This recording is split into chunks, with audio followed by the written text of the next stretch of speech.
Acompañarnos en este programa especial de conclusiones. Y la pregunta que dejé yo en el tintero antes de ir a la pausa era, si en esa época, cuando se tomó la decisión de actuar en contra de las FARC y hubo una reacción intensa por parte del gobierno ecuatoriano, si usted cree, sabe o piensa que el presidente Rafael Correa tenía conocimiento de la presencia de las FARC y la solapaba. Esa es la pregunta concreta, señor expresidente.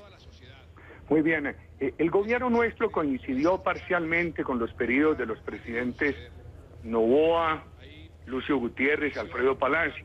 Con todos hubo muy buenas relaciones. Cuando asumí la presidencia, el presidente Noboa estaba muy quejoso de problemas comerciales con Colombia. Eso se dialogó, se le buscó solución, llevando muy bien las relaciones. El presidente Gutiérrez nos dio gran apoyo en la lucha contra el terrorismo. El presidente Palacio también. El presidente Palacio, por ejemplo, no estuvo de acuerdo que nosotros fumigáramos en territorio colombiano cerca de la frontera. Hubo discrepancias con él en esa materia, pero hubo muy buenas relaciones. El presidente Palacio ayudó muchísimo para que en un operativo en el cual se frustró la captura del Raúl Reyes en Quito, pero se pudo capturar a Simón Trinidad, que hoy está extraditado a Estados Unidos, y sobre lo cual yo hago una referencia en el comunicado, pues nosotros no tuvimos sino motivos de agradecimientos con el gobierno ecuatoriano, con el presidente Palacio. ¿Qué pasó con el presidente Correa? Primero, cuando él era candidato, trató de justificar a la FARC en varios de sus discursos. Esos son piezas oratorias públicamente conocidas, diciendo que la FARC no era un grupo terrorista, unas justificaciones de la FARC. Posteriormente él pidió para la FARC un estatuto de beligerancia, lo cual era sumamente grave. Él cuestionaba mucho a los paramilitares colombianos, pero no a los otros terroristas, la FARC. En él no había una actitud de solidaridad frente a la violencia de Colombia. Él rechazaba a un actor violento, los paramilitares, pero justificaba al otro actor violento, las FARC. Y eso se lo estoy diciendo antes de conocer las pruebas de los computadores de Reyes, que son graves para el gobierno ecuatoriano. Entonces eso, como lo digo en el comunicado no hay que agregarle nada.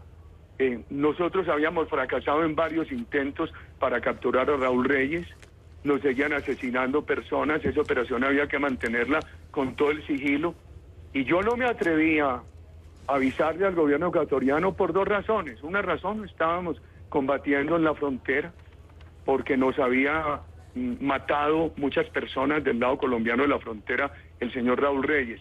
Y también yo tenía alguna prevención, algún temor al conocer la posición que había tenido el presidente Correa frente a las FARC. Se lo repito, querido amigo, tal cual lo digo en el comunicado. Gracias, señor expresidente. Señor expresidente, le quiero compartir un extracto de las declaraciones que dio el presidente Santos a nuestra compañera Claudia Palacios en una reciente entrevista que le hizo, y él hablando de usted directamente. Vamos a escucharla juntos, si nos permite.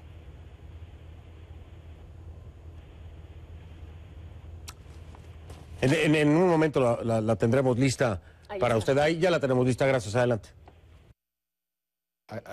Ante eso tengo una meditación, un mantra. Yo ya sé, es un mantra, pero... Mantra. Y lo repito cada vez que me dicen, mire lo que dijo Uribe, entonces repito mi mantra. Y yo no voy a pelear con Uribe, creo que no vale la pena. No le conviene a él, no me conviene a mí. Ciertamente no le conviene al país. Creo que sería absurdo un país que va tan bien por culpa, o no por culpa, gracias a muchas de las cosas que hizo el presidente Uribe. No he dejado de reconocerle nada de lo que ha hecho el presidente Uribe, que hizo un gobierno maravilloso y que yo estoy construyendo sobre lo que él pudo construir. Entonces, pelear con el presidente Uribe, eso sí sería un paso irracional. Bueno, pues ahí lo tiene, él dice que no va a pelear con usted, él reconoce una administración maravillosa, 2002-2010, pero expresidente, en la opinión pública colombiana hay quienes dicen que usted ha sido demasiado vocal, que ha hablado demasiado y muy mal, refiriéndose a partes de la gestión de hoy, del hoy presidente Santos. ¿Por qué? Dime, por ejemplo, algo que recuerdes o que te hayan dicho. Mire, hay una preocupación. Le hago una declaración. Hay una preocupación creciente en la ciudadanía por un gobierno lejano, por un gobierno inactivo, por un gobierno de anuncios, una desmotivación de las Fuerzas Armadas, una política de seguridad que muestra deterioros. Le agrego otra, cuando se nombró al hoy ministro de Trabajo Pardo. Yo no entiendo la política así. Esta es una, digamos que de usted palabras suyas, la política tiene que ser constructiva, pero no de hipocresías. No comprendo estos juegos de política, pero son varias, incluso en su página de internet, expresidente, y en sus cuentas de Twitter, los comentarios no son necesariamente en el mismo tono en el que se escucha al presidente Santos. Y yo me pregunto, junto con la opinión pública de Colombia, que lo admira por la gestión que usted ha tenido, ¿por qué ahora? Bueno, lo primero que quiero decirte es que yo pertenezco a una generación que no ha vivido un solo día de paz. La carrera política mía fue una carrera de intensa lucha y de muchos riesgos por este país, a ver cómo le dejábamos un país mejor a las nuevas generaciones.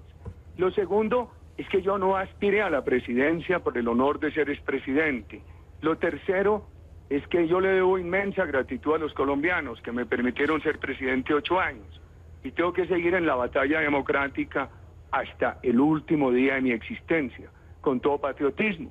Lo cuarto es que yo creo que hacer comentarios sinceros, que uno los hace desde el fondo del alma, a nadie le hacen daño. Si tú me preguntas por alguno de esos comentarios que has leído, que son de mi autoría, con mucho gusto te doy una constructiva explicación. Yo creo que el permanente debate democrático, la llamada democrática de atención, eso no es maltratar a nadie, menos al gobierno, menos al presidente Santos. Eso hace parte de la democracia, porque no podemos olvidar lo siguiente. Fue la plataforma nuestra, la plataforma de la combinación de la seguridad democrática, la confianza de inversión, la política social, la que eligió al presidente Santos. Y por supuesto Colombia va bien, qué tal que no, pero hay unos motivos de preocupación. Y si uno los tiene y los percibe de sectores ciudadanos, ¿por qué abstenerse de comentarlos? Yo creo que comentándolos sin maltratar al mandatario, le hace bien a la democracia. Bien. Colombia en este momento prácticamente no tiene oposición política, porque por ejemplo en mi gobierno hubo oposición política, mucha oposición política, pero hubo menos conflicto social. Nosotros ahora vemos que no hay oposición política, lo que era oposición prácticamente en su totalidad está con el gobierno del presidente Santos. Sí. Pero hay unos problemas que pueden derivar en conflictos sobre los cuales personas como en mi caso vemos que hay que referirse. ¿Y con por mucho qué? gusto a cualquiera de esos problemas yo me referiría. Bueno, vamos a la síntesis. Llegamos a un momento ya para finalizar que le llamamos aquí la síntesis. Señor expresidente, la pregunta es ¿por qué estos sentimientos, pensamientos, reflexiones tienen que ser públicos? ¿No se lleva bien con el presidente Santos como para dialogarlo directamente en lugar de alborotar a la opinión pública? Porque a través de una cuenta de Twitter son miles o millones, a través de una declaración impresa, miles o millones. ¿No hay acercamiento como para hablar de estas preocupaciones no públicamente y en privado? ¿No sería más constructivo? Primero es un diálogo público el que yo he mantenido. Acabamos de terminar una larga campaña de elección de alcaldes y gobernadores, diputados, concejales, y muchas de estas tesis las oí de muchos colombianos públicamente, o las repetí yo. Yo aplaudo muchas cosas del gobierno del presidente Santos. Tengo unos aspectos en los cuales discrepo. Yo, por ejemplo, no puedo estar de acuerdo con que el Estado vuelva a la expansión burocrática. He expresado constructivamente eso. Es mucho mejor que el Estado invierta en lo social a que el Estado consuma sus recursos en la expansión burocrática.